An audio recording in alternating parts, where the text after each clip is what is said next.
আর হয়ে আসছে লোগোটা জি আসলে স্যার, জি স্যার। হ্যাঁ, আপনারা ঠিকই বলছেন। আহ, মূলত লোগো ব্যবহার করা হয় একটা কোম্পানিকে প্রচার করার জন্য, একটা কোম্পানির প্রতীক হিসেবে বিভিন্ন জায়গায় আমরা ব্যবহার করে থাকি, জি স্যার। যাতে ওই একটা কোম্পানিকে রিপ্রেজেন্ট করার জন্য, একটা যেমন আমাদের জাতীয় পতাকা, বাংলাদেশের ধরেন জাতীয় প্রত্যেকটা দেশের জাতীয় পতাকা আছে না? জাতীয় পতাকা কি করে আসলে? জাতীয় পতাকা আমার মানে প্রত্যেকটা দেশের পরিচয় বহন করে, ওই দেশটাকে সংক্ষিপ্তভাবে রিপ্রেজেন্ট, রিপ্রেজেন্ট করা স্যার। তাই না? বিষয়টা কিন্তু এরকম। ঠিক ওই একই রকম প্রত্যেকটা কোম্পানি, প্রত্যেকটা অর্গানাইজেশন, প্রত্যেকটা সংঘ সংগঠন যা আছে সবকিছুরই কিন্তু একটা লোগো থাকে, যে লোগোটা সেই কোম্পানির, সেই একটা পরিচিতি, কোম্পানিটাকে তার একটা অডিয়েন্সের সামনে পরিচিতি স্যার। আহ, তুলে ধরে, তাকে তাকে রিপ্রেজেন্ট করে, তাই না? আচ্ছা, এই যে লোগোটা, এখন একটা লোগো যেহেতু একটা কোম্পানিকে বা একটা প্রতিষ্ঠানকে বা একজন ব্যক্তিকে তার অডিয়েন্সের সামনে তুলে ধরে, সেহেতু ওই লোগোটা অবশ্যই অর্থবহ হওয়া উচিত। অবশ্যই লোগোটার মধ্যে একটা বৈশিষ্ট্য থাকা উচিত যেটা তার কোম্পানিটাকে রিপ্রেজেন্ট ইউনিক করছে, তাই স্যার, না? ইউনিক করে তোলে স্যার। অবশ্যই। আচ্ছা, ক্রিয়েটিভ বলতে হ্যাঁ, বিষয়টা এমন হবে, মানে বৈশিষ্ট্যপূর্ণ হবে। আমরা যে লোগোই ব্যবহার করি না কেন, যেভাবেই ব্যবহার করি না কেন, ওই লোগোটা যখন আমরা তৈরি করব, লোগোটা যখন আমরা তৈরি করতেছি, অবশ্যই ওই লোগোটা যাতে, যার জন্য বানাচ্ছি বা যে কোম্পানির জন্য যে লোগোটা আমরা ব্যবহার করতেছি, এই লোগোটা যাতে ওই কোম্পানির বৈশিষ্ট্যটাকে ফুটিয়ে তুলতে পারে বা ওই কোম্পানিটাকে রিপ্রেজেন্ট করতে পারে। ঠিক আছে? যাতে জি লোগোটা স্যার। দেখে কেউ একটা, মানে কেউ যাতে গেস করতে পারে যে আসলে লোগোটা কিসের বা কেন, বা ওই কোম্পানির ধরন কিরকম হতে পারে, বা তাদের প্রোডাক্ট বা তাদের সার্ভিস গুলো আসলে কি, বা ওটা কোন রিলেটেড, কি ধরনের হতে পারে, এইটার একটা বেসিক ধারণা পাওয়া যায়। তার চেয়ে বড় কথা হচ্ছে লোগো আসলে, আমি যদি বলি যে আমার লোগোর মধ্যে ধরেন আমার কোম্পানির বা আমার সার্ভিসের বা আমার প্রোডাক্টের কোনো কোনো কিচ্ছুই নাই, কিচ্ছুই নাই, বাট ওইটা আমার লোগো। আমি যদি বলি যে এটাই আমার লোগো, যেমনই হোক সেটা, সেটা আমার লোগো, সেটাও কিন্তু লোগো। মেন কথা হচ্ছে আমার প্রতীক হিসেবে, আমার কোম্পানির প্রতীক হিসেবে যেটাই আমি রিপ্রেজেন্ট করব, যেটাকেই আমি তুলে ধরবো, সেটাই আমার কোম্পানির লোগো, বা সেটাই হচ্ছে আমার কোম্পানিকে ব্র্যান্ডিং করবে। আচ্ছা, গুড। ওই যে একজন বলছে ব্র্যান্ডের প্রচার করার জন্য, গুড। লোগো মূলত করা হয় এটা ব্র্যান্ডের প্রচার করার জন্য, অডিয়েন্সের সামনে তাকে তুলে ধরার জন্য। আচ্ছা, এখন লোগোর ব্যবহারটা কিন্তু শুধু আজকে না, এটা এটা অনেক আগে থেকেই ব্যবহার হয়ে আসতেছে। এই লোগোর ব্যবহার আহ, ভবিষ্যতেও থাকবে এবং এটার গুরুত্ব অপরিসীম। এখন তো এমন হয়ে গেছে যে ব্যক্তি পর্যায়েও অনেকে লোগো তৈরি করে থাকে। মানে ধরেন আমি নিজের জন্য একটা লোগো বানাইছি, ওইটাই আমার ব্র্যান্ড, ওই লোগোটাই আমাকে চেনাবে, ওই লোগোটা কেউ দেখলে বুঝতে পারবে এটা আমার লোগো। এরকম একটা ব্যাপার। তাহলে এই যে লোগো, এই লোগো কিন্তু আহ, অনেকে আছে যারা হচ্ছে শুধুমাত্র গ্রাফিক ডিজাইনের মধ্যে, অনেক অনেক মানুষই আছে, অনেক ডিজাইনার আছে যারা লোগো নিয়ে কাজ করে। এবং এই লোগো কিন্তু খুবই ডিমান্ডেবল একটা সেক্টর। হুম গ্রাফিক ডিজাইনের খুবই ডিমান্ডেবল একটা সেক্টর এই লোগো ডিজাইন। এখন লোগো ডিজাইন শুধু করলেই হবে না। এই লোগো ডিজাইনের পিছনে আপনি যখন একটা লোগো বানাচ্ছেন, দেখেন ওই যে বড় বড় যে কোম্পানিগুলা, প্রতিষ্ঠিত যে কোম্পানিগুলো আছে, তাদের যে লোগোগুলো আছে, সেই লোগোগুলা কিন্তু প্রত্যেকটা লোগোর পিছনে কিন্তু সুন্দর একটা গল্প থাকে, একটা হিস্ট্রি থাকে, থাকে না? আমরা যদি ওই কি বলে অ্যাপল কোম্পানি, তাদের যদি লোগোর কথা বলি, তারপরে হচ্ছে নাইকি, তারপরে হচ্ছে আহ, আর কি আছে, এডিডেস, তারপরে উম, এরকম অনেক লোগো আছে। অ্যামাজন। হ্যাঁ, অনেক লোগো আছে যে লোগোগুলা, প্রত্যেকটা লোগোর পিছনে একটা সুশৃঙ্খল গল্প থাকে, একটা উদ্দেশ্য থাকে, এবং ওইভাবেই লোগোটাকে তৈরি করা হয়ে থাকে।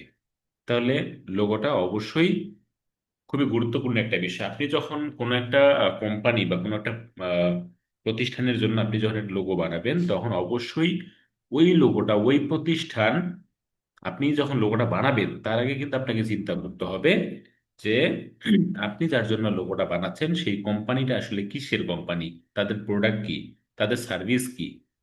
হ্যাঁ, এইটাকে বেস করে তারপরে কিন্তু আপনি হচ্ছে একটা লোগো তৈরি করবেন।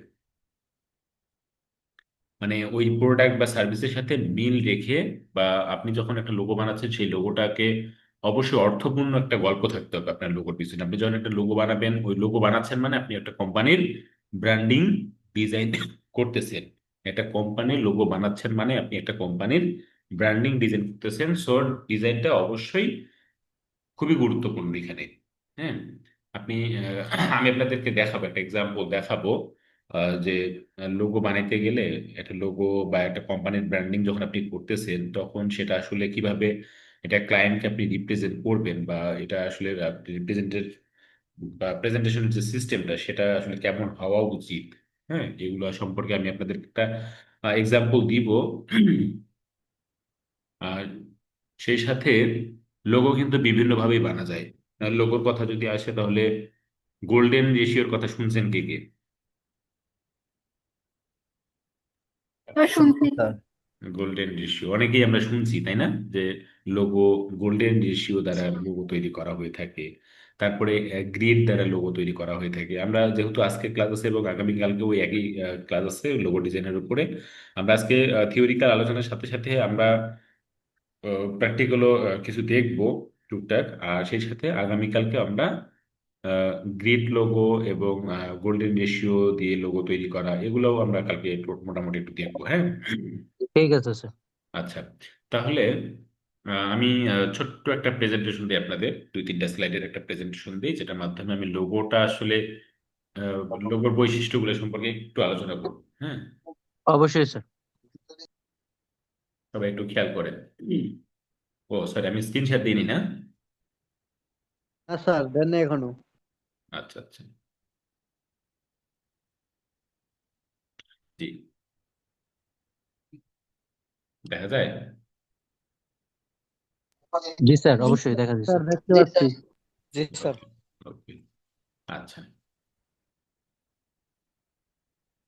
এইখানে আমি একটা ছোট একটা প্রেজেন্টেশন রাখছি আপনাদের জন্য। এটা বরাবর আমি দিয়ে থাকি।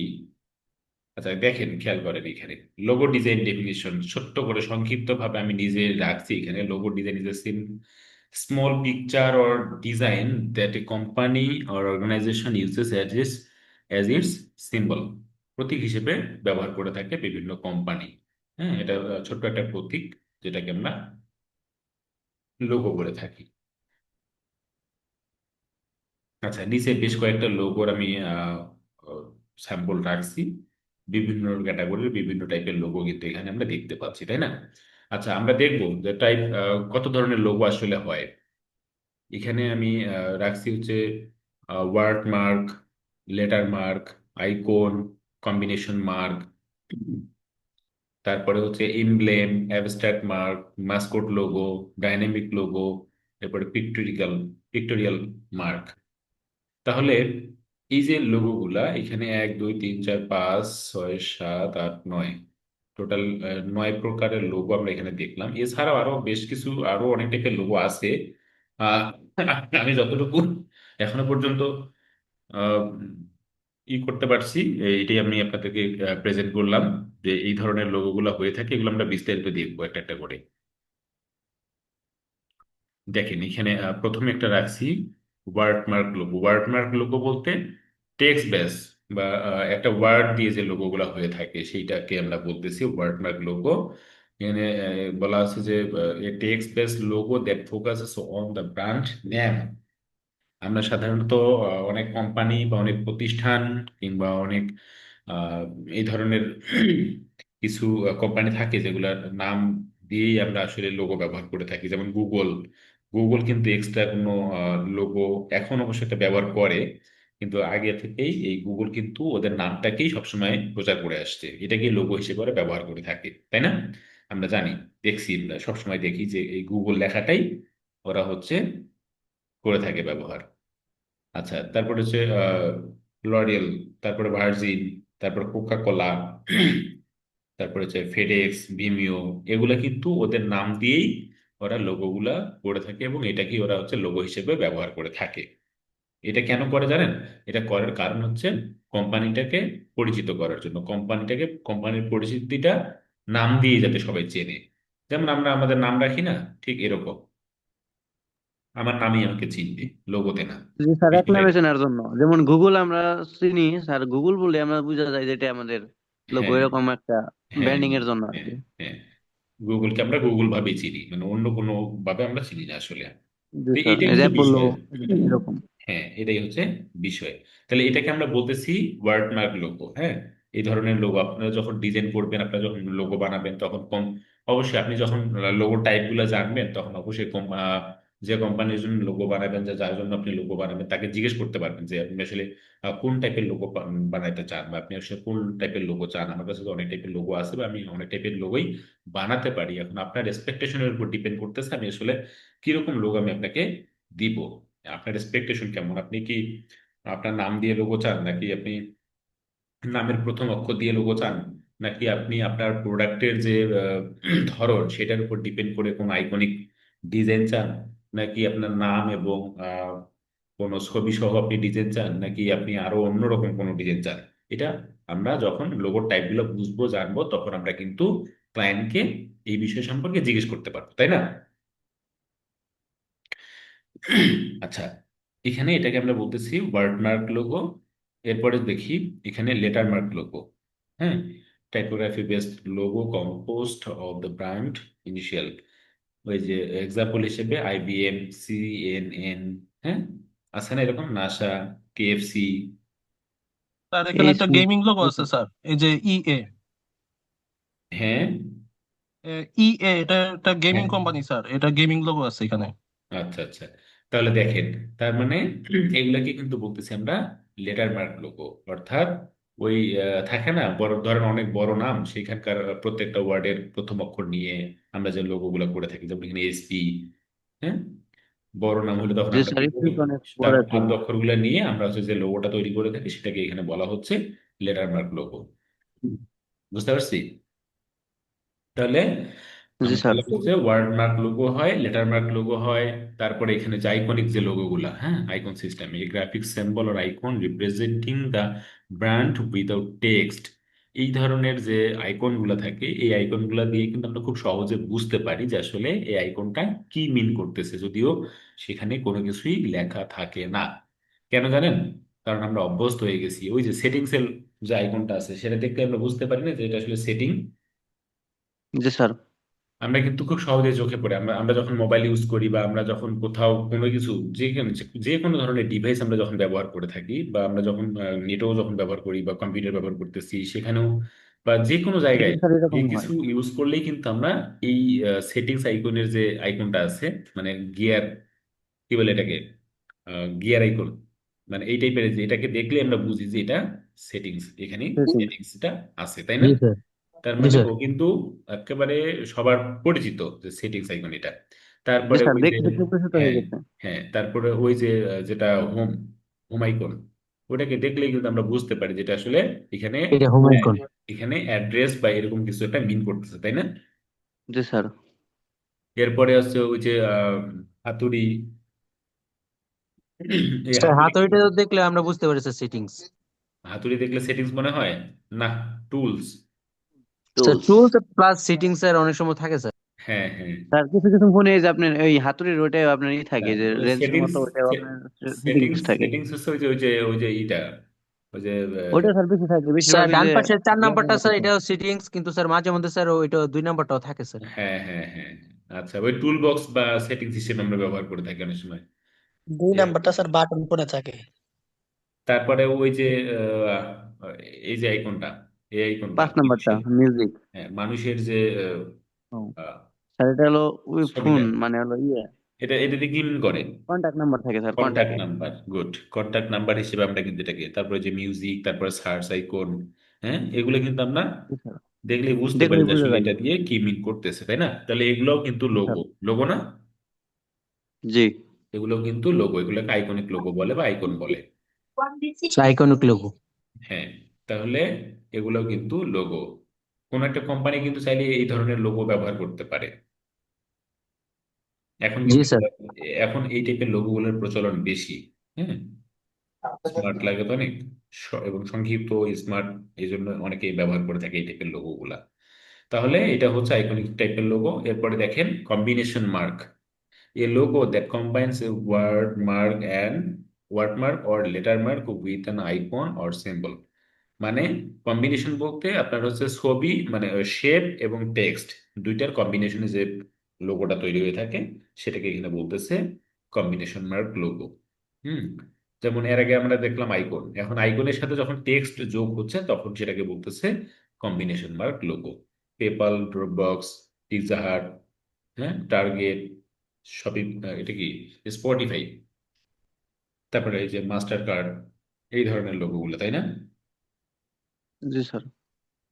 এগুলোকে বলতেছে কম্বিনেশন মার্ক। আপনি কিন্তু যখন আপনি জানবেন তখন আপনি ক্লায়েন্টকে জিজ্ঞেস করতে পারবেন যে আপনি আসলে লেটার মার্ক নিবেন নাকি ওয়ার্ড মার্ক নিবেন, না আইকনিক টাইপের লোগো নিবেন নাকি কম্বিনেশন করে নিবেন, কি ধরনের লোগো আপনি আসলে চান, আমরা জিজ্ঞেস করতে পারবো, তাই না? জি স্যার। জি স্যার, একটারই অনেকগুলো নাম থাকে, আমরা যদি জানি তাহলে বেশি রকমের জিজ্ঞাসা করতে পারবো, বুঝতে পারবো হ্যাঁ, যে এটা হ্যাঁ, কি হ্যাঁ, কি ধরনের হ্যাঁ, চায়। আমরা তাকে আর বুঝিয়ে স্যার আমি যদি বলতেও না জানি পারবো। তাহলে বুঝবো কিভাবে? হ্যাঁ, আমরা তাকে বুঝিয়ে বলতে পারবো যে আপনি আসলে কোন টাইপের লোগো চাচ্ছেন, এবং আমরা চাইলে এক্সাম্পল হিসেবে তাকে কিছু শো করতে পারি যে আপনি আসলে কোন টাইপের লোগো চান। তাহলে আমাদের জন্য সুবিধা হবে না লোগোটা বানানো? তখন জি আমাদের স্যার। জন্য অনেকটা সুবিধা হবে। কারণ আর- ইনফরমেশন ক্লিয়ার না নেওয়া পর্যন্ত আপনি যখন বানাবেন কোনো কিছু তখন কিন্তু সেটা অনেক বেশি মানে হ্যাসেল হবে। আপনি আসলে বুঝতে পারবেন না, তো দেখবেন যে তার এক্সপেকটেশন একরকম, আপনি বানাচ্ছেন একেবারে ডিফারেন্স কিছু, মানে আকাশ আর পাতাল এরকম হতে পারে। আর স্যার আমি যখন তাকে ইনফরমেশন বেশি দিতে পারবো তখন কাস্টমার একটু ভাববে যে সে অনেক কিছু জানে, হ্যাঁ, হ্যাঁ, হ্যাঁ, এরকম। Good, good, good. আপনি যখন অনেক ইনফরমেশন তাকে শেয়ার করতে পারবেন তখন কিন্তু সেও বুঝবে যে না, আসলে লোগো সম্পর্কে অনেক ধারণা আছে এবং অনেক এক্সপার্ট একজন তখন মানুষ, তার কাজটা তাই না? তাকে দেওয়ার চেষ্টা করবে। ট্রাস্ট, ট্রাস্টের যে ব্যাপারটা সেটা কিন্তু বৃদ্ধি পাবে আপনার সাথে, জি স্যার। তাহলে কাজ পাওয়ার চান্সটাও বাড়বে। তো এই হচ্ছে বিষয়, এই জন্য আমাদের এগুলো আসলে জানা উচিত, তাই না? জি স্যার। আচ্ছা।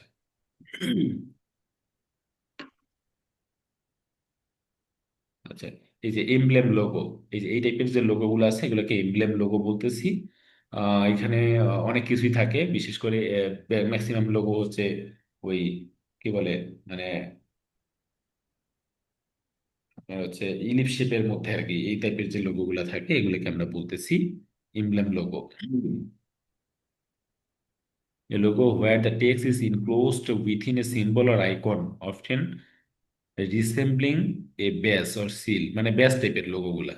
এমব্লেম লোগো বলতেছে ব্যাজ আর সিল টাইপের যে লোগো গুলো হয় সেটাকে আমরা বলতেছি এমব্লেম লোগো। যেমন এক্সাম্পল হিসেবে স্টারবার্গ, তারপর যে হার্লি ডেভিডসন, এই ধরনের লোগো গুলোকে আমরা বলতেছি এমব্লেম লোগো। এর সাথে অ্যাবস্ট্রাক্ট মার্ক। অ্যাবস্ট্রাক্ট মার্ক হচ্ছে এমন সিস্টেমের যেটার মধ্যে অনেক বেশি জটিলতা আছে বা অনেক কিছু থাকে, অনেক কিছু মিন করে, এই ধরনের লোগোগুলোকে আমরা অ্যাবস্ট্রাক্ট মার্ক বলতেছি। A logo with an abstract mark, shape or symbol that does not directly represent the brand but is unique to it। Example হিসেবে এখানে আহ, ভুল এক্সাম্পল আছে, এখানে দেখেন, খেয়াল করেন, এই যে এটার লোগো। টুইটারের লোগো, তারপরে নাইকি, তারপরে এটা কিসের লোগো, এখানে অ্যাপেলের, তারপরে উইন্ডোজ, অ্যাপল লোগো, তারপরে উইন্ডোজ। তাই না? এখানে জি স্যার। এই যে স্টারবার্গের লোগো আছে, অনেক কিছু, তাই না? জি।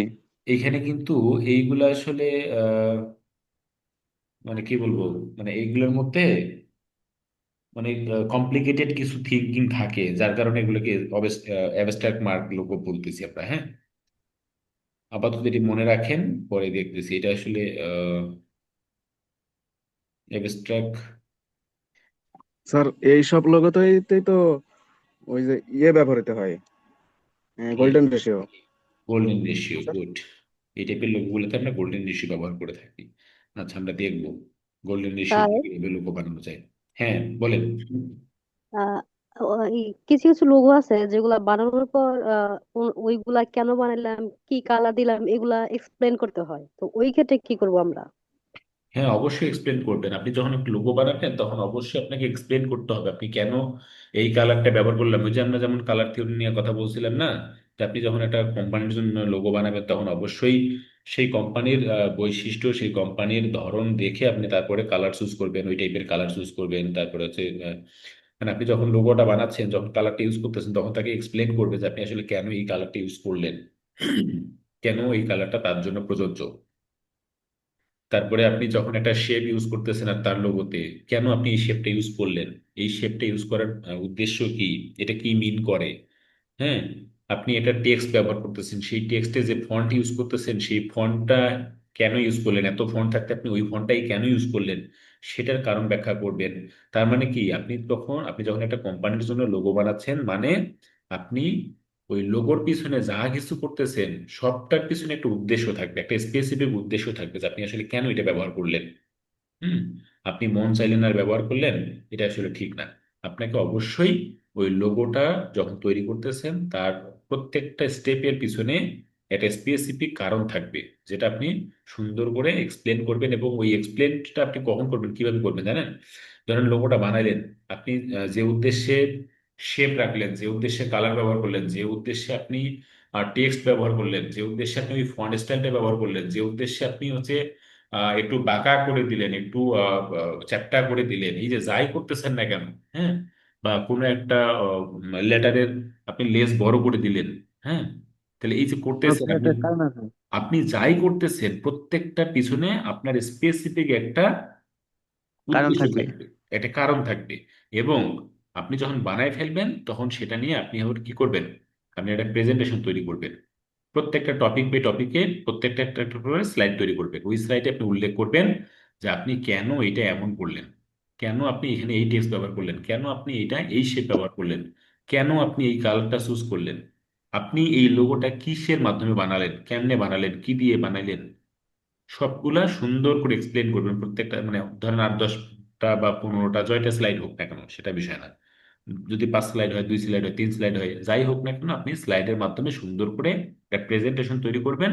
করে লোগোটা ফিনিশ করে তারপর আপনি আপনার কোম্পানি বা আপনি আপনার প্রতিষ্ঠানকে এই প্রেজেন্টেশনের মাধ্যমে তাকে বুঝিয়ে দিবেন যে আপনি তার লোগোটা কেন এমন করলেন।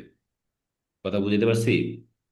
জি স্যার। তখন আপনি ওই লোগোটার সবকিছু আপনি বিস্তারিত আপনি প্রেজেন্টেশন দিতে পারবেন। এবং ওই কোম্পানির মালিক বা ওই প্রতিষ্ঠান যদি মনে করে হ্যাঁ আপনার যুক্তির পিছনে যথেষ্ট, মানে আপনার কাজের পিছনে যথেষ্ট যুক্তি আছে এবং আপনার সবকিছুই ঠিক আছে, আপনি যথেষ্ট ভাবে ব্যাখ্যা করেছেন এবং এগুলা প্রত্যেকটাই তার কোম্পানির সাথে যায় এবং রিলেটেড, যদি তারা যৌক্তিক মনে করে, তখন আপনার ওই লোগোটাকে তারা হচ্ছে অনুমোদন দিবে বা এটাকে তারা হচ্ছে তাদের কোম্পানির লোগো হিসেবে ইউজ করবে। এইটা হচ্ছে একজন ভালো ডিজাইনারের, একজন ভালো লোগো ডিজাইনারের সবচেয়ে বড় বলছি। বৈশিষ্ট্য। তখন আপনি ভালো ডিজাইনার, তখন আপনি ভালো লোগো ডিজাইনার, তখন আপনি ভালো গ্রাফিক্স ডিজাইনার, আপনি অনেক প্রফেশনাল, আপনি অনেক বড় মাপের একজন গ্রাফিক্স ডিজাইনার। বুঝতে পারছেন? এমন যখন আপনি 1-2টা বড় কোম্পানির লোগো নিয়ে কাজ করবেন বা স্টার্ট আপ কোম্পানিও যদি হয়, সেই কোম্পানিরও যদি আপনি এই এত সুন্দর করে একটা লোগো প্রেজেন্টেশনের মাধ্যমে যদি একটা লোগো তৈরি করে দিতে পারেন, এটা এটা সুন্দর সচ্ছল একবারে একবারে খুব একেবারে গোছানো একটা লোগো যদি উপহার দিতে পারেন, সেটা টাকার বিনিময়ে হোক আর যে কারণ যেভাবেই হোক না কেন, আপনি যখন ওটা লোগো ব্যবহার করবেন, ওই কোম্পানিটা যদি কোনোদিন বড় হয়, অন্তত আপনাকে বলতে পারবে যে আপনি তার লোগোটা করে দিয়েছিলেন এবং আপনি সেই লোগোর স্রষ্টা। তখন আপনি অনেক বড় মাপের একজন ডিজাইনার হিসেবে আত্মপ্রকাশ করতে পারবেন এবং আপনাকে মানুষ চিনবে। এখন আপনি ধরেন লোগো বানাইলেন, এখন আপনি কার জন্য বানাচ্ছেন, এমন একটা কোম্পানি বা এমন একজন প্রতিষ্ঠানের জন্য আপনি একটা লোগো বানাচ্ছেন যে প্রতিষ্ঠান আসলে এত কিছু বোঝেই না, এত কিছু জানেই না, এত কিছু চায় না, এত কিছু ভাবে না। হয় না এরকম? ধরেন ওই যে ছোটখাটো কোনো একটা কোম্পানি তৈরি হইলো, এখন আপনাকে হুটহাট করে আপনাকে বললো, ভাই আপনি তো গ্রাফিক ডিজাইনার, আমি তো আমি একটা ই কমার্স বিজনেস শুরু করছি, হ্যাঁ, ওই আমাকে একটা লোগো অনলাইনে বানিয়ে দেন। অনলাইনে সেল টেল করি, আপনি যদি আমাকে একটা লোগো বানিয়ে দিতেন ভালো হতো। মানে ভাই ব্রাদার হিসেবে টাকা পয়সা দিবে না দিবে সেটা বিষয় না, ভাই ব্রাদার হিসেবে ভাই দেন না একটা লোগো বানায়া একটু সময় করে, কতক্ষণ আর লাগবে, এমনি বলবে।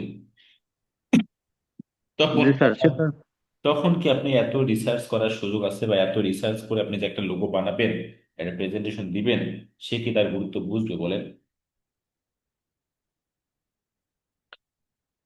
সে তো মনে করবে যে ঘন্টাখানেক বসলেই মনে হয় আপনি পারবেন, বা আধা ঘন্টা একটু দেন না সময়, একটু বানাই দেন না একটা। তখন কি করবেন? আমার কাছে কিন্তু এরকম অনেক রিকোয়েস্ট আসে, বাট আমি কিন্তু কখনই লোগো ওইভাবে বানাই না। একবার একটা কোম্পানিতে জব নিয়েছিলাম।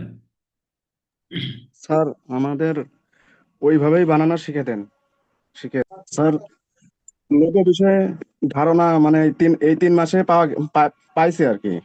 মানে এখন ক্রিটিক্যাল লোগো গুলা কিভাবে করা যায় সেইটা আর কি, মানে একটু শিখিয়ে দিলে ভালো হয় স্যার। হ্যাঁ, গোল্ডেন রেশিও নিয়ে অন্যান্য গুলা। হ্যাঁ, হ্যাঁ, হ্যাঁ, অবশ্যই অবশ্যই আপনি ধৈর্য ধরে ক্লাস করতে থাকেন। আজকেও ক্লাস আছে, আগামীকালকেও আছে, অবশ্যই যদি আরো প্রয়োজন হয় আমরা আরো সময় নিব, সমস্যা নেই। জি স্যার। ঠিক আছে। তবে একটা আচ্ছা জিনিস স্যার। মাথায় রেখেন, এখানে আপনারা যেটা ক্লাস করতেছেন,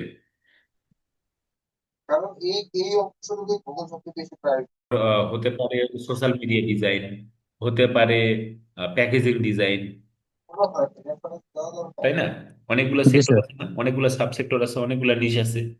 আপনাকে এবার যেটা করতে হবে, স্পেসিফিক কোনো একটা নিশ নিয়ে কাজ করতে হবে, ওইটার উপরে আপনাকে এক্সপার্ট হতে হবে, ওইটার উপরে আপনাকে যথেষ্ট নলেজেবল হতে হবে, ওইটা নিয়ে যথেষ্ট বেশি রিসার্চ করতে হবে, ওইটার উপর আপনাকে অনেক অনেক ডিজাইন প্র্যাকটিস করতে হবে। তাহলে জি আপনি স্যার। ওই বিষয়ের উপরে 100% দক্ষ হবেন, আপনার কাজের কোয়ালিটি ভালো হবে, আপনার ক্লায়েন্ট স্যাটিসফ্যাকশন ভালো আসবে, আপনি মার্কেটে নিজেকে ওই ডিজাইনগুলো যে আপনি ভালো পারেন সেই হিসেবে আপনি কিন্তু মার্কেটে নিজেকে প্রকাশ করতে পারবেন। কথা কি আমার আমাদের যত বুঝতে পারছি? কঠিন ডিজাইন দেখ না কেন, পরবর্তীতে আমরা এটা তৈরি করতে পারবো বা ক্রিয়েট করতে পারবো। সেটাই। স্যার আর একটা রিকোয়েস্ট স্যার থাকবো স্যার, আপনি যেটাই দেখাবেন স্যার একটু নিজে থেকে স্যার একটু কঠিনটা দেখেন, যাতে আমরা পরবর্তীতে স্যার ওইটা দেখার পর অন্য কিছু যাতে স্যার আমরা নিজে নিজে করতে পারি স্যার। হুম। জি ওকে, স্যার। ঠিক আছে। তাহলে এই হচ্ছে বিষয়। এখন লোগো ডিজাইনের ক্লাস ধরেন আজকে আছে, আগামীকালকে আছে, 2 দিনের লোগো ক্লাসে কিন্তু আপনি মানে এমন না যে আপনি একেবারে লোগো ডিজাইনার হয়ে গেলেন 2 দিন ক্লাস করেই। না আপনাকে স্যার, এটা থেকে স্যার আমরা একটা ভালো একটা ধারণা পাবো গুড, স্যার, তারপর আপনারা, নিজে নিজে ট্রাই হ্যাঁ, করবো। আমি আপনাদেরকে নলেজ, আমি আপনাদেরকে টেকনিক শেখানোর চেষ্টা করতেছি, নলেজ দেওয়ার চেষ্টা করতেছি। আপনারা এইটা থেকে মানে এটা মাথায় নিয়ে আপনারা যখন লোগো ডিজাইনের উপরে কাজ করবেন তখন অবশ্যই এটার উপর আপনাকে আবার ফুল প্র্যাকটিস করতে হবে, একবারে ফুললি প্র্যাকটিস করতে হবে, আরো বেশি নলেজ গ্যাদার করতে হবে। দেন আপনি কিন্তু ভালো ডিজাইনার হতে পারবেন, লোগো ডিজাইনার হতে পারবেন। এছাড়া জি কিন্তু স্যার। এই 2 ক্লাসে কখনোই সম্ভব না। ঠিক আছে। জি স্যার। জি স্যার। গুড। সেটাই। তারপর আমি আপনাদেরকে যতটুকু পারি মানে নলেজ শেয়ার করার চেষ্টা করতেছি, যেহেতু মেন্টরিং ক্লাস, আমি আপনাদেরকে মেন্টরিং করার চেষ্টা করতেছি, গাইডলাইন দেওয়ার চেষ্টা করতেছি। আপনারা এখান থেকে ইনফরমেশন গুলো গ্যাদার করেন, দেন কাজে লাগান। ইনশাল্লাহ স্যার, অবশ্যই। আচ্ছা, তাহলে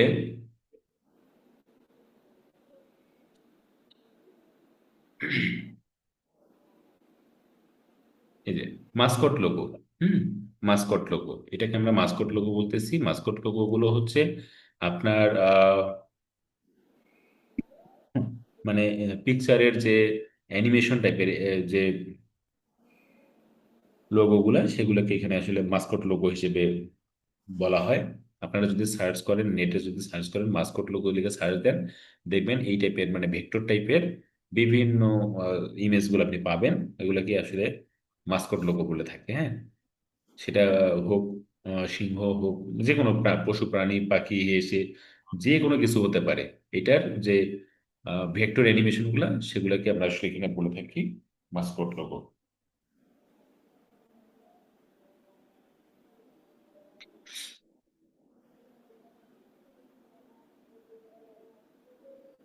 আচ্ছা, ডাইনামিক লোগোটা হচ্ছে অনেকটা ওই চলমান, মানে অ্যানিমেশনের মতো।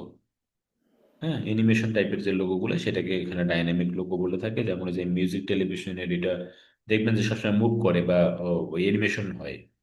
অ্যানিমেশন টাইপের। তারপরে হচ্ছে ওই যে গুগলের ওই যে ওকেশন ভিত্তিক যে লোগোগুলো আসে, হ্যাঁ, এগুলোকে আমরা আসলে ডাইনামিক লোগো বলে থাকি।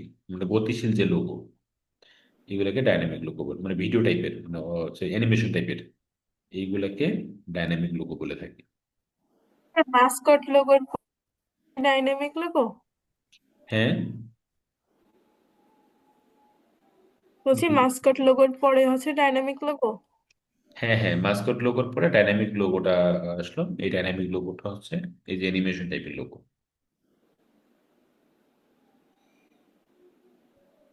মানে মোশন অ্যানিমেশন না, মোশন টাইপের।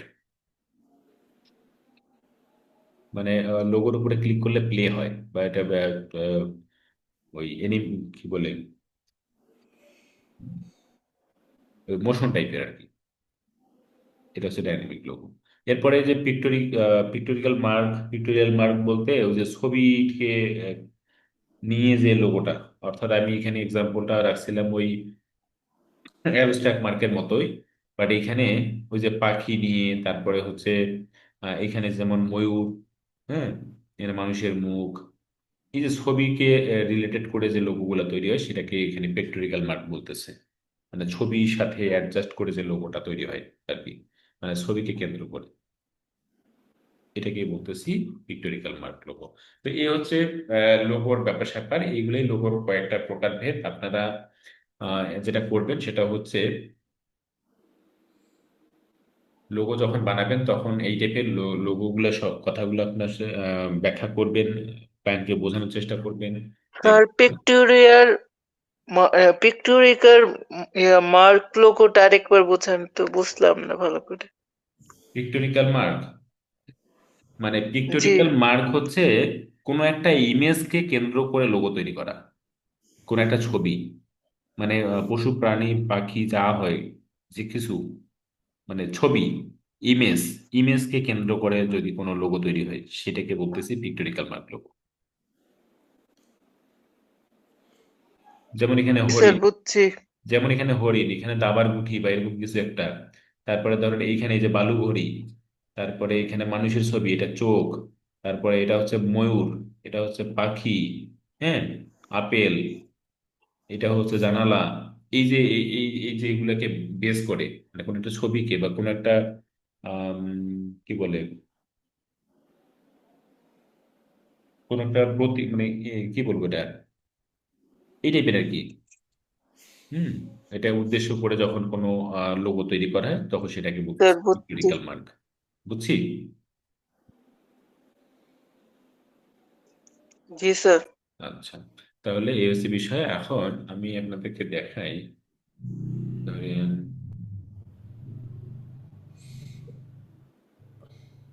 Behance.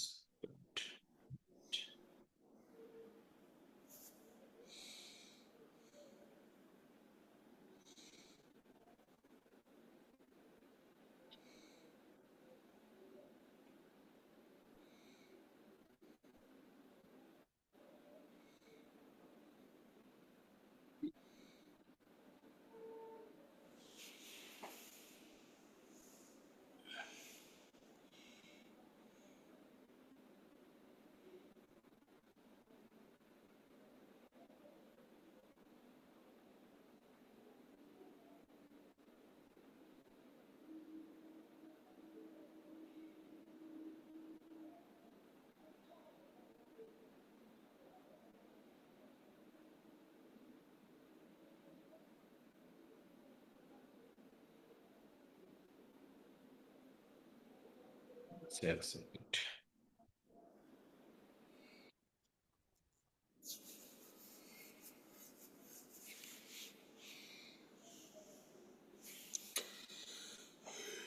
দেখেন, আমি একটা বিহেন্সি একটা প্রোফাইল আপনাদেরকে দেখাচ্ছি। এটা খেয়াল করেন। এখানে ধরেন আমি এটাকে ঢুকলাম,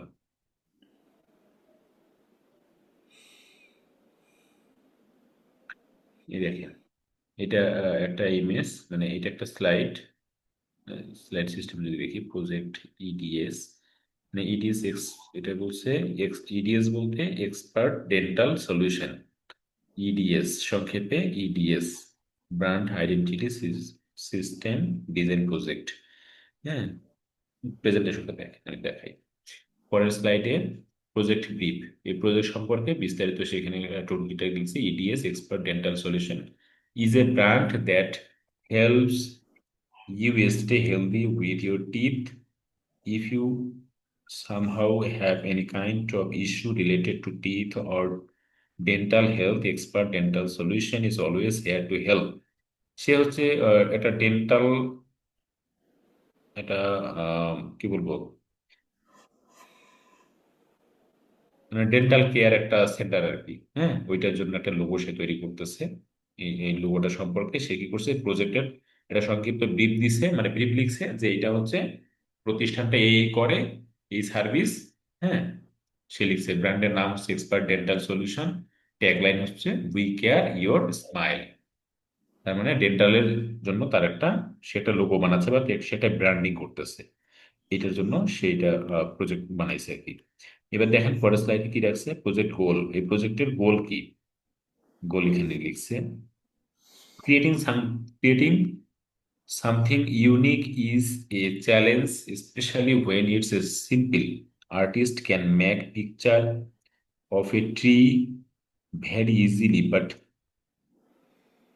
when it comes to just only a leaf, the entire story changes its direction. Our goal is to create appealing visual, including the logo, and to maintain a constant theme throughout the whole project. আচ্ছা, গোল লিখছে, তারপরে the research, এবার সে research লিখছে। তাহলে প্রথম পেজে কি লিখছিল, project brief, তারপরে কি প্রজেক্ট গোল, তারপরে কি প্রজেক্ট রিসার্চ। এবার সে রিসার্চ লিখছে, এরপরে কি করছে, let's divine in the logo, এবার লোগো তৈরি করব, লোগোটা কিভাবে হতে পারে। এবার সে এখানে একটা লোগো তৈরি করছে, একটা লোগো মানে ফাইনাল লোগোর আউটপুট কিন্তু এটা। এটা লোগো, দ্য লোগো পিক্টোরিক্যাল, এই দেখেন পিক্টোরিয়াল মার্ক, এই লোগোটা হচ্ছে পিক্টোরিয়াল মার্ক। পিক্টোরিয়াল মার্ক কেন, এখানে দাঁতের ছবি আছে। হ্যাঁ, তারপরে ওই মার্কস টাইপের বা সেল টাইপের এরকম কিছু একটা আছে, এই জন্য এটাকে বলতেছে ও পিক্টোরিয়াল মার্ক লোগো। আচ্ছা, এরপরের স্লাইডে সে কি রাখছে, দ্য কনস্ট্রাকশন, তার মানে সে পিক্টোরিয়াল মার্ক লোগোটা যা বানাইলো, সেই লোগোটা সে কিসের মাধ্যমে বানাইছে, সে কি করছে, এটা কিসের মাধ্যমে বানাইছে, পাথের মাধ্যমে বানাইছে, ভেক্টর আর্ট, তাই না, ও পেন টুল দিয়ে পাথের মাধ্যমে সে এটা বানাইছে, এটাকে দেখাইলো। তারপরে কি বলছে, সাইকোলজি, মানে এই এই এই শেপটা কেন, মানে এই লোগোটা কেন এমন হলো। হ্যাঁ, সাইকোলজি সম্পর্কে মানে সে বিস্তারিত এটা নিয়ে আরো ব্যাখ্যা করছে। যেমন এই লোগোটার জন্য এই যে এখানে সেল্ড, মানে এখানে একটা শেল্ড, তারপরে এখানে দাঁত, আর এখানে হচ্ছে অরবিট। অরবিটের এই যে এইখানে যেটা লাইনটা দিছে, এটা হচ্ছে অরবিট থেকে নেওয়া, এটা হচ্ছে দাঁত, আর এটা হচ্ছে একটা শেল্ড। হুম, এক্সপার্ট শেল্ডে এক্সপার্ট, মানে বলছে representing a batch of the expert, এক্সপার্টের শেল্ড, মানে শেল্ড সাধারণত এক্সপার্ট হিসেবে, মানে এক্সপার্টের প্রতিনিধিত্ব করতেছে আর কি। এক্সপার্ট শব্দটা প্রতিনিধিত্ব করতেছে এই শেলটা, তারপর ডেন্টালের প্রতিনিধিত্ব করতেছে এই দাঁতের ছবিটা, আর সলিউশনের প্রতিনিধিত্ব করতেছে এই অরবিট সাইডটা। তাহলে সে কি করতেছে, এই তিনটা জায়গা থেকে তিনটা নিয়ে সে এই লোগোটা তৈরি করছে। ঠিক আছে, এবার কি বলছে, দ্যাটস হাউ, এই যে এক্সপার্ট ডেন্টাল সলিউশন, তিনটা মিলে সে ওই লোগোটা বানিয়েছে এক্সপার্ট ডেন্টাল সলিউশন। যেহেতু তার কোম্পানির নাম, তার প্রতিষ্ঠানের নাম হচ্ছে এক্সপার্ট ডেন্টাল সলিউশন, সেই জন্য সে এক্সপার্টের শেল্ড ব্যবহার করছে, ডেন্টাল থেকে দাঁত ব্যবহার করছে, সলিউশন থেকে অরবিট থেকে এই লাইন ব্যবহার করছে সলিউশন হিসেবে। আচ্ছা, এটা সে হচ্ছে এক্সপ্লেন করলো। এবার পেয়ারিং দ্য টাইপ, কি বলছে, we need to use a clean minimalist type because clean font maintain readability. এবার সে যে ফন্ট ইউজ করলো, হ্যাঁ, সে এই যে ডেন্টাল এক্সপার্ট ডেন্টাল সলিউশন, এখানে যে এক্সপার্ট ডেন্টাল সলিউশন কথাটা লিখবে, ওইখানে যে লিখলো লোগোর নিচে, হুম, ওইটার ব্যাখ্যা করতেছে, দেখি আমরা আরো এখানে দেখলে বুঝতে পারবো। আচ্ছা, we need to use a clean minimalist type because clean font maintain readability, professionalism, timeless appeal and brand recognition across all sizes and mediums, making logos more effective. আচ্ছা, বেস্ট প্রিফারেন্স হচ্ছে sans serif font, clean and modern. হ্যাঁ, sans serif font ব্যবহার করবে, sans serif টাইপের font সে ব্যবহার করবে। sans serif এবং sheriff এই টাইপের ফন্ট গুলো নিয়ে আলোচনা তো হয় নাই। আচ্ছা, আমরা চেষ্টা করব কথা বলার। আচ্ছা, তাহলে এখানে পেয়ারিং দ্য টাইপ, এখানে বলছে এই যে লোগোটা, এখানে সে হচ্ছে এই যে এটা রাখলো, তার মানে এটা লোগোর সাথে সে এক্সপার্ট ডেন্টাল সলিউশন এই টেক্সটটা রাখবে, এবং ট্যাগলাইন হিসেবে থাকবে হচ্ছে উই কেয়ার ইয়োর স্মাইল। তার মানে এই সম্পূর্ণটা মিলে কিন্তু তার লোগো। এইবার এই লোগোটাকে আমরা যখন আমরা এই টেক্সট অ্যাড করতেছি, মানে লোগোর সাথে যখন টেক্সট থাকতেছে, তখন কিন্তু এটা কম্বিনেশন মার্ক পরিণত হয়ে গেল, এটা কিন্তু কম্বিনেশন মার্ক। বাট আমরা কিন্তু ম্যাক্সিমাম টাইমে কি করি, এইটা মেইন লোগো হিসেবে এটা কিন্তু কাজ করে থাকি। আমরা হচ্ছে আইকন হিসেবে বা লোগোর সাইন বা প্রতীক হিসেবে আমরা কিন্তু বিভিন্ন জায়গায় এইটাকে ব্যবহার করতে দেখবো। হুম। আচ্ছা, এটা হলো টাইপ ফেস পলভিটিকা। আচ্ছা, দেখি প্রাইমারি ফেস এখানে মানে যে ফন্ট ইউজ করছে সে সেই ফন্টের সম্পর্কে ব্যাখ্যা করতেছে। আচ্ছা, টাইপ ফেস সাতোশি, মানে সে সম্পূর্ণ বিষয় সম্পর্কে এক্সপ্লেন করতেছে যে আসলে কোন ফন্ট ব্যবহার করলাম, কি ব্যবহার করলাম, কেন করলাম, সবকিছু এখানে সে উল্লেখ করার চেষ্টা করতেছে তার প্রেজেন্টেশনের মাধ্যমে। হুম।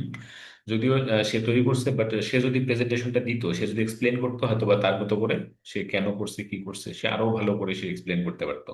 হ্যাঁ, space and gap, say space কতটুকু রাখলো, এক্স্যাক্টলি হোয়ার নিডেড, মানে কি করলো না করলো সবকিছু এখানে এক্সপ্লেন করছে। তারপর সে স্পেসিং, আইডিয়াল স্পেসিং এর বিষয় সম্পর্কে সে এখানে আহ, মানে কোনটার সাথে কোনটা অ্যালাইন করছে। ওই যে আমরা দেখছি না, কি বলে, ডিজাইন প্রিন্সিপালে যেরকম আমরা দেখছিলাম যে আসলে আমার স্পেসিংটা কেমন হওয়া উচিত, অ্যালাইনমেন্টটা কেমন হওয়া উচিত, এই বিষয়গুলো সম্পর্কে। যেমন এখানে এই লাইন আছে, এই জন্য সেখানে স্পেস রেখে তারপরে এক্সপার্ট লেখাটা লিখছে। আরো ক্লোজ করতে পারতো, বাট ক্লোজ করেনি কেন? কারণ হচ্ছে এই অরবিটের এই যে জায়গাটা আছে দেখে সে হচ্ছে এটাকে সামনে নিতে পারেনি, যার কারণে এটাকে পাশে রাখছে। এই বিষয়গুলো সে হচ্ছে এক্সপ্লেন করার চেষ্টা করছে, তার মতো করে। তারপরে এখানে এক্সপার্টের টি নিয়ে কি যেন লিখছে এখানে, to make the perfect details observation to make it perfect, T almost touching it's air its reduce scalability, we need to fix it without any harm to the aesthetic. আচ্ছা, তারপর ফিক্সিং দ্য ওয়ার্ডস, হ্যাঁ, এগুলো সম্পর্কে আর কি সে ব্যাখ্যা করছে তার মতো করে। বললাম না, যদি সে এক্সপ্লেন করতো তাহলে হয়তো আরো সুন্দর করে এক্সপ্লেন করতে পারতো। দ্য কাস্টমাইজেশন ভার্সন, সে সব মিলিয়ে হচ্ছে এটাকে বানাইলো, বানানোর পরে এইটা ফাইনালি একটা লোগো। এটা হচ্ছে ফাইনাল একটা লোগো। যদি এই এরকম টাইপের, মানে একটা সাইড লোগো, আর এটা হচ্ছে কি, এটা এটা এভাবে একটা লোগো হয়, আর একটা হচ্ছে এটা সাইড লোগো। এটা এভাবেও রাখা যায়, বিভিন্ন ভাবে আমরা ইউজ করতে পারি। তো এই হচ্ছে তার লোগোর প্রেজেন্টেশন। সে যখন লোগোটা বানাচ্ছে তখন অবশ্যই এই যে প্রেজেন্টেশনটা দিচ্ছে, তারপর এখানে কালার নিয়ে কথা বলছে মনে হয়। হুম, অনেক কিছু আছে, তাই না? এই যে কালার, অবশ্যই এই যে কালার সম্পর্কে, যেহেতু ওই যে আমরা দেখছি না, কালার থিওরিতে দেখলাম যে মেডিকেল টার্মের যে কোম্পানি বা যে প্রতিষ্ঠানগুলো থাকে সেগুলোতে কালারটা সবসময় ব্লু এবং গ্রিন টাইপের হয়। মানে এই টাইপের কালার গুলা সবচেয়ে বেশি চলে বা সবাই ব্যবহার করে থাকে, যেহেতু ওই গ্রিন সিগন্যাল বা ট্রাস্ট, বিশ্বাস স্যার, বোঝানোর জন্য স্ক্রিনের উপরে অ্যাডটা আছে ওটা কেটে দেন। হ্যাঁ, স্ক্রিনের উপরে একটা কি যেন ভেসে আছে একটা, হ্যাঁ হ্যাঁ। আচ্ছা ধন্যবাদ স্যার। আচ্ছা, তাহলে এই হচ্ছে বিষয়। দেখেন সে যেভাবে এক্সপ্লেন করছে, আপনি যখন লোগো বানাবেন, আপনি যখন লোগো তৈরি করবেন একটা কোম্পানির জন্য, একটা প্রতিষ্ঠানের জন্য, তখন আপনাকেও এইভাবে ওই লোগোর প্রেজেন্টেশন তৈরি করতে হবে, এবং আপনাকে অবশ্যই ক্লায়েন্টকে সেটা প্রেজেন্টেশন দিতে হবে যে এটা এই জন্য বানাইলাম, এই জন্য এটা এইভাবে হচ্ছে, এই কারণে আমি এগুলা বানাচ্ছি। তখন আপনার লোগোটা অ্যাপ্রোপ্রিয়েট হবে। দেখেন সে কিন্তু ব্র্যান্ডিংও করছে, হ্যাঁ, এই দেখেন মক আপ করছে। ধরেন আইডি কার্ডের উপরে কেমন লাগবে, তারপর বিজনেস কার্ডে রাখলে কেমন লাগবে, তারপরে ওষুধের, দেখেন ওষুধের প্যাকেটের উপরে মকআপ করছে, এগুলো এগুলো কিন্তু মকআপ। হ্যাঁ, এই যে এই যে মকআপ, এই যে টি শার্টের উপরে, এই যে এগুলো হচ্ছে মকআপ। মানে তার মানে কি, এই দেখেন অ্যাপস, অ্যাপস হইলে এমন হবে। হ্যাঁ, এই যে ঘড়ির উপরে, এই যে সবকিছু সুন্দর করে দেখছেন, কত বড় একটা প্রেজেন্টেশন সে তৈরি করছে। তার মানে কি, অনেক পরিশ্রম করতে হয়েছে। এই কোম্পানি, আপনি জানেন, আমি এখন এই যার প্রেজেন্টেশন আপনাকে দেখাইলাম সেটা হচ্ছে আমার একটা স্টুডেন্ট, নাম হচ্ছে মোস্তাক খন্দকার, মোস্তাক আহমেদ। সে মানে যথেষ্ট পরিশ্রম করে এই প্রজেক্টটা শেষ করেছিল, এবং সে আমার স্টুডেন্ট থাকা অবস্থায় এই প্রজেক্টটা করে। কেউ একজন তাকে বলেছিল যে তার কোম্পানি সে একটা নতুন একটা ওই ডেন্টাল দিবে, মানে ডেন্টালের ওই চেম্বার দিবে, তো সেখানে সেটা লোগো বলেছিল যে বানাই দেওয়ার জন্য। পরে সেই লোগোটা বানায় দেয় এবং এটার প্রেজেন্টেশনটা সে তাকে দেয়। দেওয়ার পরে ওই লোকে, মানে কোনো বাজেট ছিল না, তাকে বলা হয়নি যে আসলে কেমন বাজেট বা কেমন কতটুকু টাকা দিবে না দিবে, এরকম কোনো কিছুই বলেনি। বাট যখন সেই প্রেজেন্টেশনটা দিছে, এই লোগোটা যখন বানাইছে, বানানোর পরে যখন ওই লোকের কাছে উপস্থাপন করছে, ওই লোক পুরো অবাক হয়ে গেছে যে আসলে এত সুন্দর প্রেজেন্টেশন আর এত সুন্দর করে চিন্তা করে এত কিছু করে একটা লোগো তৈরি করা, এটা আসলে বিশাল ব্যাপার। পরে সে খুশি হয়ে এমন একটা অ্যামাউন্ট তাকে ধরাইছে, এমন একটা অ্যামাউন্ট দিছে তাকে খুশি হয়ে, মানে তার মানে কল্পনা করা কঠিন। মানে এত ভালো প্রজেক্ট সে পারফর্ম করছিল, মানে এইটা আমার খুব ভালো লাগছিল। তো এই জন্য আমি সেও যেহেতু প্রেজেন্টেশন একটা করে রাখছিল, আমি এই যে আপনাদেরকে দেখাইলাম যে আসলে প্রেজেন্টেশনটা আপনাদের এমন হওয়া উচিত। যারা লোগো ডিজাইন নিয়ে কাজ করতে যাচ্ছেন বা লোগো ডিজাইন সম্পর্কে যাদের যথেষ্ট ভালো আগ্রহ আছে, তারা চাইলে এই ধরনের আইডিয়াটা নিয়ে আপনারা এখান থেকে একটা নলেজ নিয়ে দেন আপনারা আপনাদের মতো করে এটা পারফর্ম করার চেষ্টা করবেন এবং লোগো ক্রিয়েট করবেন। ঠিক আছে, জি তার জি একটা স্যার। বাস্তব উদাহরণ আমি আপনাদেরকে দিয়ে দিলাম। ক্লিয়ার? জি স্যার। ওকে। স্যার ওইটা কি কোম্পানিতে দিছিল নাকি কোনো ক্লায়েন্টকে দিছিল এই হ্যাঁ হ্যাঁ প্রেজেন্টেশনটা? হ্যাঁ, ক্লায়েন্টকে ক্লায়েন্টকে হ্যাঁ, ক্লায়েন্টকে দিছিল। স্যার অ্যামাউন্ট বলতে স্যার কেমন অ্যামাউন্ট ধরাই দিছিল? না, অ্যামাউন্টের কথাটা আমি বলতে চাচ্ছি না। জি স্যার। তবে মোটামুটি আশ্চর্যজনক ছিল। মানে সে মানে সে অবাক হয়ে গেছিল যে আসলে এইরকম একটা অ্যামাউন্ট আমাকে দিবেন, কোনো এক্সপেক্ট করি নাই। তার মানে কি, আসলে সে স্যার কাজ, কাজটা অনেক সুন্দর হয়েছে, হ্যাঁ, তার প্রেজেন্টেশনটা অনেক যে সুন্দর হয়েছে না? আমার সুন্দর হয়েছে ওই জন্য দিছে। হ্যাঁ জি মানে স্যার, স্যার লোগোটা বানাইছে প্রেজেন্টেশনটা অনেক সেটা সুন্দর। তো ঠিক আছে, আর এই যে তিন চার মানে তারও বেশি অধিক জিনিস এই যে মক আপ করে দিছে না স্যার, হুম হুম, এতেই ক্লায়েন্ট আমার মতে বেশি খুশি আরো হয়ে গেছে। বেশি আমি খুশি হয়ে গেছে। আমি যদি ক্লায়েন্টের জায়গায় হইতাম, আমি ওই কারণে বেশি খুশি হইতাম যে এতটা আমি এক্সপেক্ট করিনি, ও এতটা করে দিছে। হুম হুম, এইটাই আসলে এটা বিষয়। আমাদের গ্রাফিক্স ডিজাইনে স্যার এটাই বলে যে আপনি যখন তার এক্সপেকটেশনের বেশি আপনি করে দেখাবেন, তখনই সে আপনাকে গুড, মানে আর ছাড়বে না। ছাড়বে না, গুড গুড। সেটাই। এখন দেখেন, ওই যে ডেন্টালের জন্য সে যে ওটা করলো, হ্যাঁ, ব্র্যান্ডিংটা করলো, এখন তার যদি ভবিষ্যতে কাজ প্রয়োজন পড়ে বা তার যদি পরিচিত কেউ কাজ খোঁজে, ডিজাইনার খোঁজে, সে কি রিকমেন্ড না করে পারবে বলেন? স্যার সব না বুঝে স্যার, দিয়ে দিবে স্যার। বন্ধ করে একদম বলবে। অবশ্যই। আমাদের স্যার এরকম বিভিন্ন স্টোরি শেয়ার করতে, স্যার তো ওরকম গল্প করতো যে এরকম আমি আমার এইটা মানে আমার ক্লায়েন্টের মাধ্যমে আরেকটা ক্লায়েন্ট আসে, এরকম অনেক গল্প হ্যাঁ আর কি স্যাররা করতো। হ্যাঁ, সারাটা করে না, আমিও করি। আমারও এমন অনেক ইতিহাস আছে। আমার গ্রাফিক্স ডিজাইনে ফ্রিল্যান্সিং এর এক্সপিরিয়েন্স 10 বছরের। এরকম অনেক গল্প, হাজার হাজার গল্প তৈরি হয়েছে আমারও। এবং আমার জীবনে এমন হয়েছে, প্রথম যে ক্লায়েন্ট, আমার আমার প্রথম ক্লায়েন্ট $5 অর্ডার করছিল। ইউরোপে, ইউরোপের স্লোভেনিয়া, চেনেন তো? দেশের নাম শুনছেন, স্লোভেনিয়া? জি স্যার, শুনেছি স্যার। জি স্যার। স্লোভেনিয়ার প্রথম ক্লায়েন্ট ছিল আমার, স্লোভেনিয়ার। এবং তার সাথে পরবর্তীতে আমার এমন ভালো সম্পর্ক তৈরি হয়, এই সম্পর্কটা মূলত আমি তৈরি করেছিলাম, কারণ যেহেতু সে আমার জীবনের প্রথম মানে ক্লায়েন্ট ছিল, এবং তার মাধ্যমে আমার ফ্রিল্যান্সিং এর যাত্রা শুরু হয়, আমার কেরিয়ার তৈরি হয়। তো তার সাথে আমার একটা ভালো সম্পর্ক বিল্ড আপ হয়। আহ, শুধুমাত্র তার সাথে না, তার প্রত্যেকটা ফ্যামিলি মেম্বার, তার ফ্যামিলিতে তার প্রত্যেকটা মেম্বারের সাথে আমার পরিচয় আছে, এবং তাদের সবার সাথে আমার কথা হতো একটা সময়। তাহলে এই কাজ করতে গেলে আসলে হয় কি, মানে স্বতঃস্ফূর্ত ভাবে কাজ করতে হয়, মানে স্যার সর্বস্ব কাজটা উজাড় করে কাজ করতে হয়, তাহলেই কি, সেখানে টিকে থাকা যায় এবং ভালো পারফর্ম করা যায়, ভালো কিছু করতে পারবে। স্যার প্রথম যে কাজটা করছিলেন ওটা কি টাইপের কাজ ছিল? হ্যাঁ। ওইটা কি টাইপের কাজ ছিল যেটা প্রথমে ও, করছিলেন আমি স্যার? এটা টি শার্টের একটা ডিজাইন ছিল, টি শার্টের একটা ডিজাইন ছিল, আমি ডিজাইন করে দিছিলাম $5।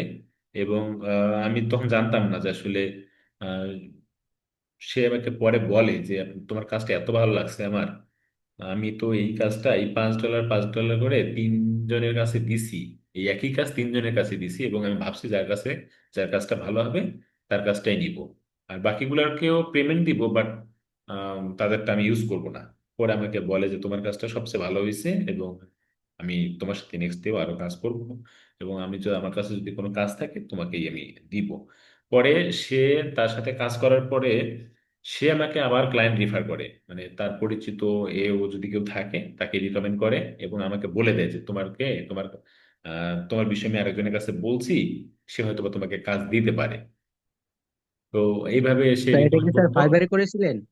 হ্যাঁ, স্যার কাজটা কি পেয়েছিলেন ফাইবারের মাধ্যমে? হ্যাঁ, হ্যাঁ, ফাইবারের মাধ্যমে। কাজটা আমার ফাইবারের মাধ্যমে ছিল। পরে হচ্ছে আরো এক দুইজন আসে, নক করে এবং বলে যে আমাকে অমুকে হচ্ছে আপনার কাছে পাঠিয়েছে, আপনি নাকি খুব সুন্দর কাজ করতে পারেন, এই জন্য আপনাকে আমাকে পাঠাইছে আপনার কাছে, আপনি আমার এই কাজগুলো করতে পারবেন কিনা। পরে এইভাবে আমি বেশ কিছু ক্লায়েন্ট পাই তার কাছ থেকে, কাজ করতে থাকি, এই জন্য তার সাথে আমার সম্পর্কটা পরবর্তীতে অনেক ভালো হয়। এবং এবং এমনও হয়েছে যে খাবার টেবিলে বসে ওরা ওদের ফ্যামিলি মেম্বার সবাই মিলে আমাকে নিয়ে ওরা আলাপ করতো, এবং এগুলো কথা আবার আমাকে শেয়ার করতো সে, যে তোমাকে নিয়ে আমার এই আলোচনা হয়। তাহলে স্যার চিন্তা কাজ করেন। শেখার কতদিন পর আপনি কাজ পাইছিলেন ফাইবারে?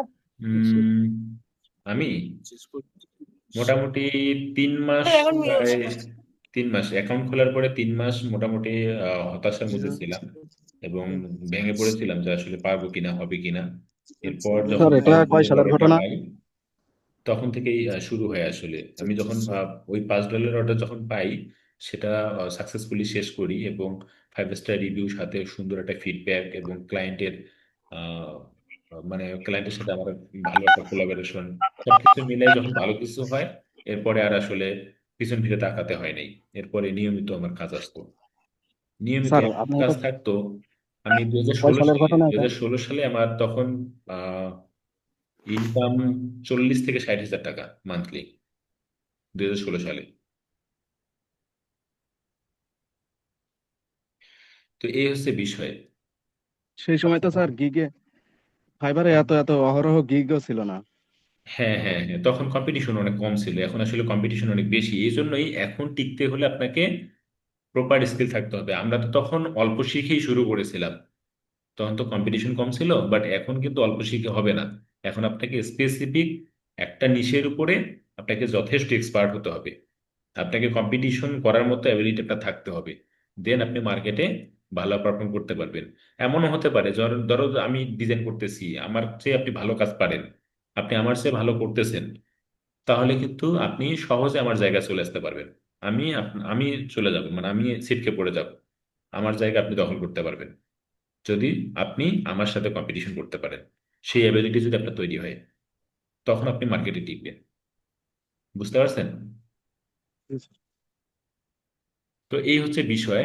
আহ, তো ঠিক আছে, এই গল্প হবে, আমরা গল্প হবে, গল্প করব, গল্প শুনবো, অনেক অনেক এক্সপিরিয়েন্স আমার মধ্যেও আছে, আমি অনেক কিছু করছি আসলে, অনেক শিখছি। হুম। আচ্ছা, যাই হোক, এখন লোগো সম্পর্কে মোটামুটি একটা আপনাদেরকে ধারণা দেওয়ার চেষ্টা করলাম। আপনারা, আশা করি লোগো সম্পর্কে আপনাদের একটা একটা হচ্ছে আইডিয়া চলে এসেছে যে আসলে লোগোটা কেমন হওয়া উচিত, কিভাবে করা উচিত, কিভাবে আহ, কি করতে হবে না হবে, বা প্রেজেন্টেশনের ব্যাপার স্যাপার সে অনেক কিছুই থাকে আসলে। তো আমরা অনেকেই মনে করি, দেখেন লোগোতে কিন্তু ভালো বাজেট থাকে। আমরা যদি ফরেন কোনো ক্লায়েন্টের কাজ করে থাকি, বা কাজ করার উদ্দেশ্য থাকে, বা যারা কাজ করে অলরেডি, তাদের কাছ থেকে খবর নিয়ে দেখবেন, তারা কিন্তু হিউজ অ্যামাউন্ট ইনকাম করতে পারে লোগো ডিজাইনের মাধ্যমে, শুধু লোগোতে। লোগো কিন্তু অনেক ডিমান্ডেবল একটা নিশ। হুম। অনেক ডিমান্ডেবল একটা লিস্ট, যেহেতু এখানে আসলে কাজ করতে হয় অনেক বেশি, এই জন্য অনেক কিছু থাকে। একটা প্রেজেন্টেশন তৈরি করতে গেলে তো অনেক সময় লাগে। এটা হচ্ছে বিষয়। স্যার আমার একটা প্রশ্ন ছিল। জি।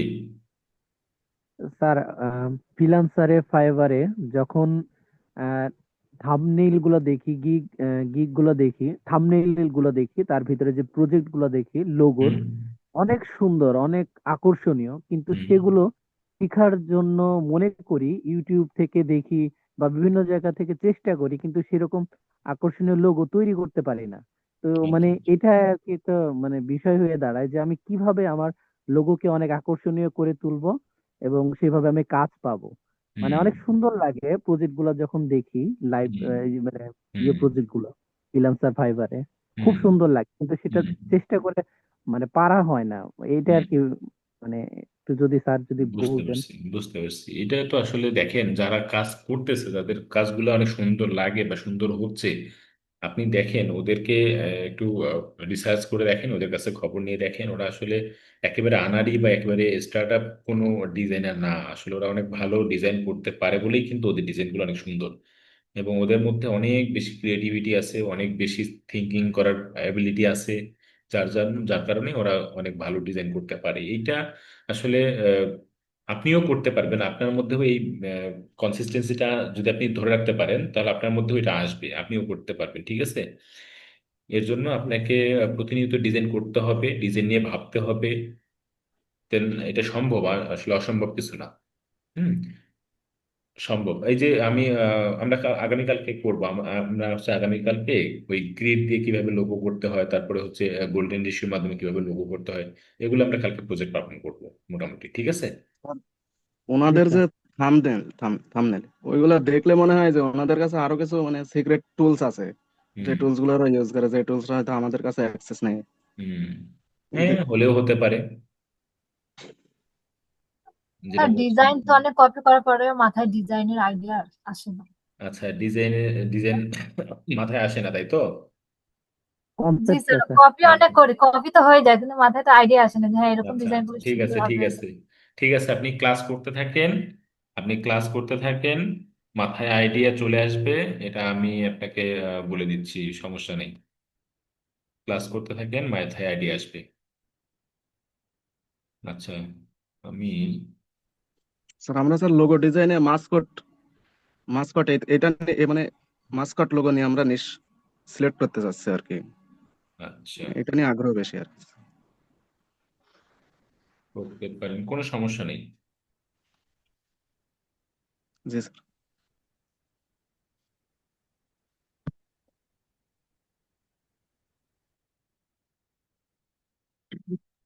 স্যার পিএনজি ট্রিতে যদি আমরা কোনো ডিজাইন দিই, বেশি রিজেক্ট হলে কি সম্ভাবনা থাকে অ্যাকাউন্ট ব্যান হওয়ার? বেশি? পিএনজি ট্রিতে হ্যাঁ, পিএনজি ট্রি দিয়ে। মানে যে যত